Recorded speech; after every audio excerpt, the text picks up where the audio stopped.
Assalamualaikum warahmatullahi wabarakatuh. Di sini saya akan mempresentasikan manajemen pemasaran jasa yang disusun oleh saya sendiri, Muhammad Riko Yoga Pratama, NIM-nya 1861201-273.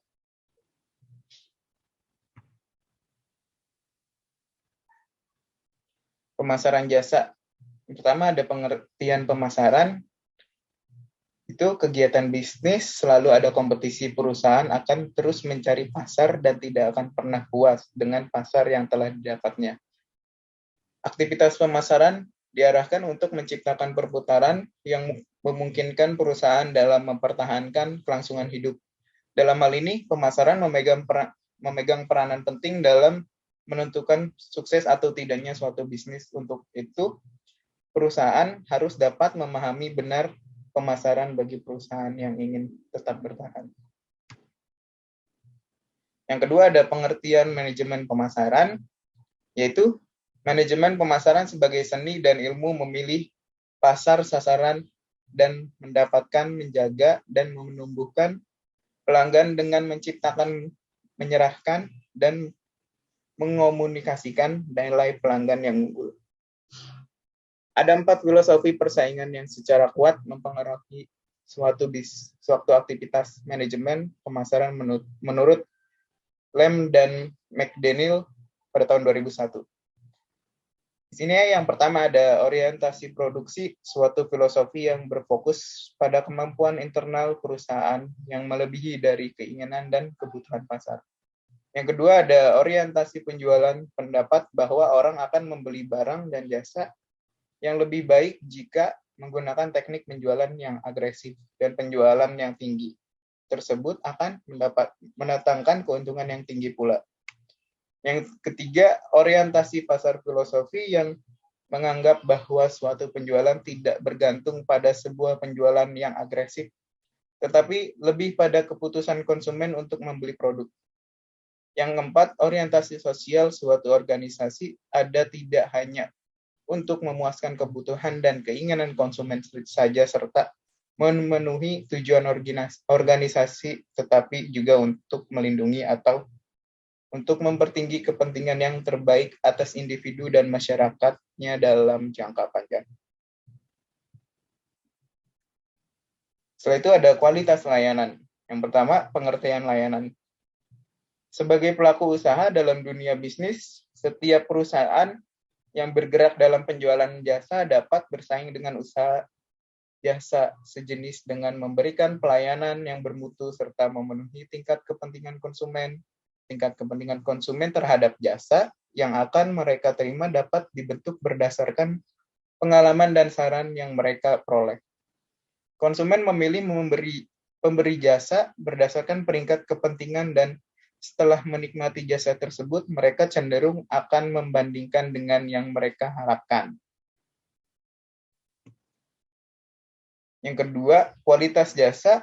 Salah satu cara utama membedakan sebuah jasa adalah memberikan jasa dengan kualitas yang lebih tinggi dari pesaing secara konsisten. Kuncinya adalah memenuhi atau melebihi ekspektasi kualitas jasa pelanggan, sasaran. Definisi kualitas pelayanan dapat diartikan sebagai upaya pemenuhan kebutuhan dan keinginan konsumen serta ketepatan penyampaiannya dalam mengimbangi harapan konsumen. Ciptono tahun 2007. Kualitas pelayanan service quality dapat diketahui dengan cara membandingkan persepsi para konsumen atas pelayanan yang nyata mereka terima atau peroleh dengan pelayanan yang sesungguhnya mereka harapkan terhadap atribut pelayanan suatu perusahaan. Jika jasa yang diterima atau disarankan perceived service sesuai dengan yang diharapkan, maka kualitas pelayanan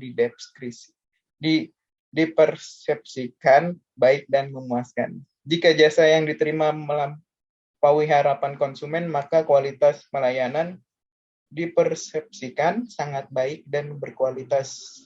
Sebaiknya jika jasa yang diterima lebih rendah daripada yang diharapkan, maka kualitas pelayanan dipersepsikan buruk. Setelah itu, ada loyalitas pelanggan. Yang pertama, pengertian loyalitas pelanggan. Bagi organisasi terdapat 4 manfaat utama yang berkaitan dengan loyalitas konsumen. Pertama, loyalitas meningkatkan pembelian konsumen. Kedua, loyalitas konsumen menurunkan biaya yang ditanggung perusahaan untuk melayani konsumen. Ketiga, loyalitas konsumen meningkatkan komunikasi yang positif dari mulut ke mulut. Manfaat utama yang terakhir dari loyalitas konsumen adalah retensi karyawan. Karyawan-karyawan pada bisnis jasa sering dipengaruhi oleh interaksi harian mereka dengan konsumen-konsumen perusahaan karena cenderung lebih 34 suka bekerja dengan organisasi-organisasi yang konsumennya loyal dan puas. Kedua, karakteristik loyalitas pelanggan. Pelanggan yang loyal merupakan aset penting bagi perusahaan. Hal ini dapat dilihat dari karakteristik yang dimilikinya Griffin dalam Sang Ngaji, Eva dan Sophia pada tahun 2013 menyatakan bahwa pelanggan yang loyal memiliki karakteristik sebagai berikut. Yang pertama ada melakukan pembelian secara teratur, kedua melakukan pembelian di semua lini produk atau jasa, ketiga merekomendasikan produk lain, keempat menunjukkan kekebalan dari daya tarik produk sejenis dari pesaing.